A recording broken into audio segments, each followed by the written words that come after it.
ఓం శ్రీ మాత్రే నమః. ఛానల్లోకి స్వాగతమండి. కుంభరాశి వారికి అదృష్ట సమయం వచ్చేసింది. ఎంతో కాలంగా మీరు ఎదురు చూస్తున్న 8 శుభవార్తలను వినబోతున్నారు. ఏప్రిల్ 6వ తేదీ శ్రీరామనవమి తరువాత ఈ శుభవార్తలు మీ జీవితంలో ఆనందాన్ని తీసుకువస్తాయి. మరి ఏప్రిల్ 6వ తేదీ శ్రీరామనవమి తరువాత ఈ రాశివారు వినబోతున్న ఆ శుభవార్తలేంటి?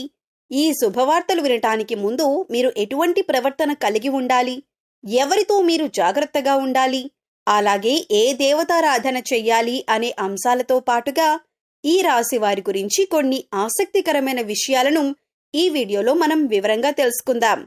కానీ అంతకంటే ముందుగా మీరు కనుక మన ఛానల్ని ఇప్పటివరకు సబ్స్క్రైబ్ చేసుకోకపోతే సబ్స్క్రైబ్ చేసుకొని పక్కనే ఉన్న బెల్ ఐకాన్ నొక్కి ఆల్ సెలెక్ట్ చేసుకుంటే మేము ఇలాంటి వీడియోస్ అప్లోడ్ చేయగానే ముందుగా మీకు నోటిఫికేషన్ వస్తుంది.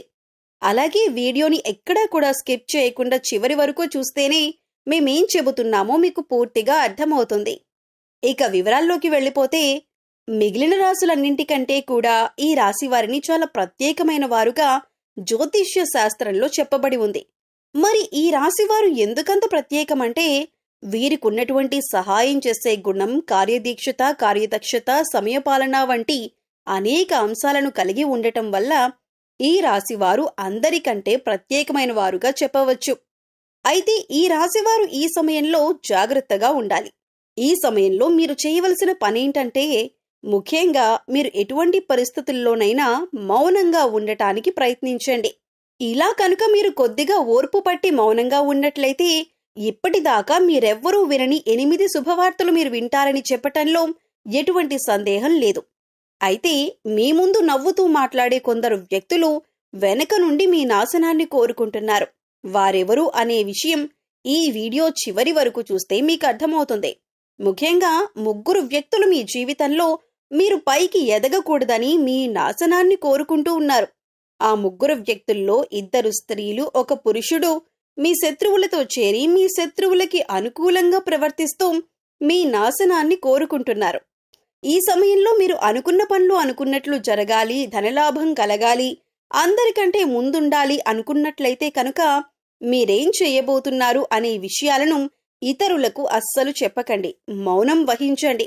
ఎందుకంటే మీరు జీవితంలో ఎదగటం ఇష్టం లేనివారు ఖచ్చితంగా మీ మాటలు వింటే మీ నాశనాన్ని కోరుకుంటారు. అంతేకాదు, ఈ సమయంలో మీరు ఈ కొన్ని జాగ్రత్తలు పాటించినట్లయితే ఖచ్చితంగా మీరు శుభవార్తలు వింటారు. కుటుంబంతో సంతోషంగా ఉంటారు. ఏ ఒక్క దేవుణ్ణి ప్రార్థిస్తే 2 దేవుళ్ల అనుగ్రహం కలుగుతుందో మీకు తెలుసా? అదేనండి, రాముణ్ణి ప్రార్థిస్తే హనుమంతుల వారి అనుగ్రహం కూడా మీకు కలుగుతుంది. ఇక వీరిద్దరి అనుగ్రహం ఉంటే ఈ రాశివారి జీవితం 3 పువ్వులు 6 కాయలుగా మారిపోతుంది. మరి ఆంజనేయ స్వామి వారికి ఇష్టమైన మంగళవారం రోజు మాంసాహారం తినకుండా రాముల వారిని అలాగే హనుమంతుల వారిని ప్రార్థించినట్లయితే మీ మనసులో ఉన్న కోరిక త్వరగా నెరవేరుతుంది. అంతేకాదు, ఇలా చేయటం వల్ల రాముల వారి అలాగే హనుమంతుల వారి అనుగ్రహం కూడా మీపై పరిపూర్ణంగా ఉంటుంది అని చెప్పటంలో ఎలాంటి సందేహం లేదు. ఇక అనేక రకాలుగా శని దోషాలతో బాధపడేవారు, అంటే ఏలినాటి శని, అర్ధమ శని, అర్ధాష్టమ శని, ఇలా అనేక రకాలుగా శనితో కలిగే ఎటువంటి దోషాల నుంచి బయటపడాలి అన్నా మంగళవారం నాడు ఆంజనేయ స్వామి వారిని విశేషంగా పూజించాలి. మరి ఇటువంటి పూజ చేసేటప్పుడు మాంసాహారం తినకుండా చేస్తే విశేషమైన ఫలితాన్ని పొందుతారని పండితులు చెబుతున్నారు. ముఖ్యంగా ఉదయాన్నే, అంటే భోజనం చేయటానికి ముందే పూజ ముగించుకుంటే మంచిదని తెలియజేస్తున్నారు.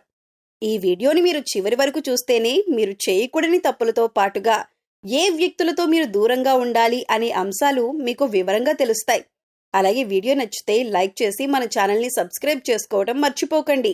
ఇక రెండవ తప్పు మీరు చేయకూడనిది ఏంటి అంటే, మీరు కోపాన్ని అదుపులో ఉంచుకోవాలి. అలాగే కోపంలో ఉన్నప్పుడు ఎదుటివారిని ఎంత మాట పడితే అంత మాట అనకూడదు. అలాగే ఎదుటివారిని దూషించకూడదు. ముఖ్యంగా మీ దగ్గర లేని వ్యక్తి గురించి ఎదుటివారితో నెగిటివ్గా చెప్పకూడదు. అలాగే వాడకూడని పదాలు వాడుతూ ఎదుటివారిని దూషించటం కూడా మానుకోవాలి. ఎప్పుడైతే మీరు వాడకూడని పదాలు వాడతారో అది ఇంట్లో కానీ, మీరు పనిచేసే సంస్థల్లో కానీ, ఇరుగు పొరుగు వారితో కానీ ఎక్కడైనా సరే ఇటువంటి పదాలు వాడినప్పుడు లక్ష్మీదేవికి ఆగ్రహం కలుగుతుంది. మిమ్మల్ని వదిలి వెళ్ళిపోతుంది. అప్పుడు మీరు పేదరికం అనుభవించవలసి వస్తుంది. ప్రత్యేకించి ఈ సమయంలో మౌనంగా ఉండాలి. ఈ జాగ్రత్తలు తీసుకుంటే కనుక ఈ రాశివారు ఈ సమయంలో శుభవార్తలను ఖచ్చితంగా వింటారు. మీరనుకున్న పనుల్లో విజయాన్ని కూడా సాధిస్తారు. మిమ్మల్ని ఎవరైనా రెచ్చగొట్టినా సరే, అనకూడని మాటలు అని మిమ్మల్ని ఆవేశపరిచినా కూడా మీరు ఈ సమయంలో మౌనంగా ఉండటం వల్ల అనేక ప్రయోజనాలను పొందుతారు అనటంలో ఎలాంటి సందేహం లేదు. కొద్దిగా ఓర్పు వహించినట్లయితే కనుక జీవితంలో మీరు శుభవార్తలను వింటారు. అంతేకాదు, మీరు జాగ్రత్తగా ఉండవలసిన ఇంకొక అంశం ఏమిటంటే, అందరినీ నమ్మి మీరు డబ్బుగా అప్పిచ్చినట్లయితే కనుక మీకు డబ్బు తిరిగి వచ్చే అవకాశాలు చాలా తక్కువగా ఉంటాయి. ఈ విషయాన్ని మీరు గమనించాలి. ఎందుకంటే ఎవరిని పడితే వారిని నమ్మి డబ్బిచ్చినట్లయితే మీ అవసరాలకు డబ్బు లేక మీరు చివరికి ఇబ్బంది పడవలసి వస్తుంది. మనకి ఉన్నంతలో దానం చేయటం, హెల్ప్ చేయటం తప్పు కాదు. కాకపోతే మనం చేయలేని సహాయాన్ని కూడా మీ భుజాల మీద వేసుకుని చేయటం వల్ల మీరు చిక్కుల్లో పడే అవకాశం ఉంటుంది. ఈ విషయాన్ని మీరు గమనించాలి. ఇక 6 అనే అక్షరంతో పేరు మొదలయ్యేవారు ఎవరైనా ఉంటే అటువంటి వ్యక్తుల వల్ల మీ జీవితంలో కష్టాలు అధికంగా వస్తాయి.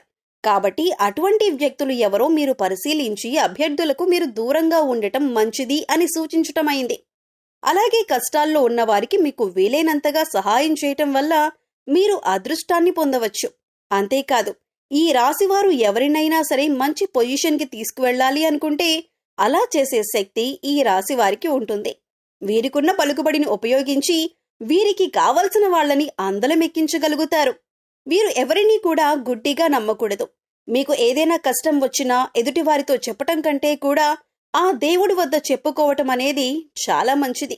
అంతేకాదు, ఒక రకంగా దేవుడి దగ్గర చెప్పుకోవటం వల్ల మీ కష్టాలను దేవుడు విని వెంటనే తీరుస్తాడు. ఎందుకంటే ఈ సమయంలో మీకు దైవబలం కూడా అండగా ఉంది.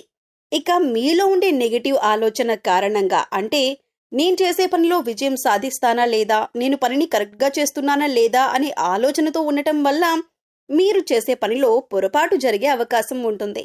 అందువల్ల ఎటువంటి నెగటివ్ ఆలోచన లేకుండా దేవుణ్ణి నమ్మి దైవం మీద భారం వేసి మీరు పనిచేసినట్లయితే ఖచ్చితంగా మీరు విజయం సాధిస్తారు. అలాగే పని ప్రారంభించే ముందు దేవుణ్ణి తలుచుకోవటం మాత్రం మర్చిపోకండి. పి ఇంకా ఎస్ అనే అక్షరాలతో పేరు మొదలయ్యే స్త్రీలతో మీరు చాలా జాగ్రత్తగా ఉండాలి. వారిని నమ్మి అన్ని విషయాలను వారితో చర్చించకూడదు. అంతేకాదు, వారికి ఎంత దూరంగా ఉంటారో మీకు అంత మేలు జరుగుతుంది. అలాగే 6 అనే అక్షరంతో పేరు మొదలయ్యే మగవారితో కూడా ఈ రాశివారు దూరంగా ఉండాలి. ఎందుకంటే ఈ ఇద్దరు స్త్రీలు ఇంకా పురుషుడు మీ నాశనాన్ని కోరుకునే వారిలో ఉండే అవకాశం ఉంది. ముందు చెప్పుకున్న విధంగా ఈ అక్షరాలతో పేర్లు మొదలయ్యే ఇద్దరు స్త్రీలు అలాగే ఒక పురుషుడితో మీరు చాలా జాగ్రత్తగా ఉంటే మీ జీవితంలో మీరు ముందుకు వెళతారు. అలాగే మరిన్ని యోగవంతమైన ఫలితాలను పొందటానికి ఈ సమయంలో మీరు చేసుకోవలసిన దేవతారాధన చూసుకున్నట్లయితే గురువారం నాడు దత్తాత్రేయ, దక్షిణామూర్తి వంటి గురుస్వరూపాల ఆలయాన్ని దర్శనం చేసుకోండి. మాస శివరాత్రి రోజున శివుడికి అభిషేకం చేయించుకోండి.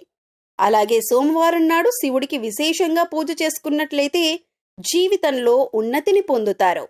సో చూశారు కదండి, కుంభరాశి వారు ఈ సమయంలో ఏ విషయాల్లో జాగ్రత్తలు తీసుకోవాలి, అలాగే ఏప్రిల్ 6 శ్రీరామనవమి తర్వాత మీరు ఎటువంటి శుభవార్తలు వినబోతున్నారు, అలాగే ఈ సమయంలో మీరు ఏ వ్యక్తులతో జాగ్రత్తగా ఉండాలి అనే అంశాలతో పాటుగా ఈ సమయంలో మీరు చేసుకోవలసిన దేవతారాధన గురించి ఈ వీడియోలో మనం వివరంగా తెలుసుకున్నాం కదా. ఈ వీడియో మీకు నచ్చినట్లయితే లైక్ చేయండి.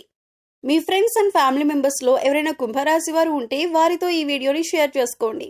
అలాగే ఇప్పటి వరకు మన ఛానల్ని కనుక సబ్స్క్రైబ్ చేసుకోకపోతే సబ్స్క్రైబ్ చేసుకొని పక్కనే ఉన్న బెల్ ఐకాన్ నొక్కి ఆల్ సెలెక్ట్ చేసుకుంటే మేము ఇలాంటి వీడియోస్ అప్లోడ్ చేయగానే ముందుగా మీకు నోటిఫికేషన్ వస్తుంది. మరో చక్కటి వీడియోతో మళ్ళీ కలుద్దామండి. ఓం శ్రీ మాత్రే నమః.